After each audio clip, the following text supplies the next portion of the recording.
கலைஞர் விடியல் திட்டம், வீட்டு வசதி திட்டம், இதெல்லாம் எதுக்கு ஸ்டிக்கர் ஒட்டணும்? நாங்க எங்க காசை கொடுக்குறோம். திமுக அரசு மத்திய அரசின் திட்டங்களுக்கு ஸ்டிக்கர் ஒட்டுவதாக பாஜகவினர் புகார் கூறுவது குறித்து செய்தியாளர் எழுப்பிய கேள்விக்கு அமைச்சர் ரகுபதி பதிலளித்துள்ளார். தவிர அவங்க தரலன்னு சொல்றார், போதுமான நிதியை தரவில்லை. அவர் மறுபடியும் அதை குறிப்பிடும்போது மத்திய அரசு திட்டங்களுக்கு தமிழக அரசு இடங்கள் தருவது கிடையாது. அதனால பல்வேறு கோடியில வளர்ச்சி திட்ட பணிகள் முடங்கி இருக்கு மத்திய அரசு திட்டங்களுக்கு. தமிழ்நாட்டினுடைய வளர்ச்சி பணிகளை முடக்க வேண்டிய அவசியம் திராவிட முன்னேற்ற கழகத்துக்கோ எங்களுடைய தலைவர் தளபதிக்கோ கிடையாது. என்ன, நீங்க தேசிய கல்விக் கொள்கையை ஏற்றுக்கொண்டால்தான் பணம் என்று சொல்லுவது யார்? அது எந்த இடத்தை எல்லாம் நாங்க தரலைங்கிறதுக்காக அடிப்படை.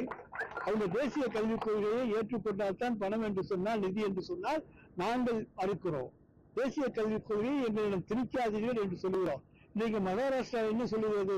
நாங்கள் மராத்திக்கு தான் முக்கியத்துவம் கொடுக்கிறோம் என்று சொல்லுவது எங்களுடைய கொள்கைக்கு ஏற்றிருக்கிற, எங்களுடைய குரலுக்கு ஏற்றிருக்கிற ஒரு வலிமையை மராட்டியம், அதாவது பாரதிய ஜனதா கட்சி கூட்டணி ஆளுகிற மராட்டியத்திலேயே இந்த முழக்கம் வந்திருக்கிறது என்று சொன்னால், இந்தியா முழுவதும் எதிரொலிக்கக்கூடிய முழக்கங்களைத்தான் எங்களுடைய தலைவர் தளபதி தருவார். பாஜக தலைவர்கள் என்ன சொல்றாங்கன்னா, மத்திய அரசோட ஸ்கீம் திமுக அரசு ஸ்டிக்கர் ஒட்டி நாங்க சொல்லணும் அப்படின்ற வழியெல்லாம் சொல்றாங்க. கலைஞர் விடியல் திட்டம், வீட்டு வசதி திட்டம், இதெல்லாம் எதுக்கு ஸ்டிக்கர் ஒட்டணும்? நாங்க எங்க காசை கொடுக்குறோம். என்ன, அதனால மத்திய அரசுக்கு எந்த திட்டத்துக்கு நாங்க ஸ்டிக்கர் ஒட்டணும்? செய்திகளை உள்ளது உள்ளபடி தெரிந்து கொள்ள ரெஃப்ளெக்ட் நியூஸை சப்ஸ்கிரைப் பண்ணுங்க.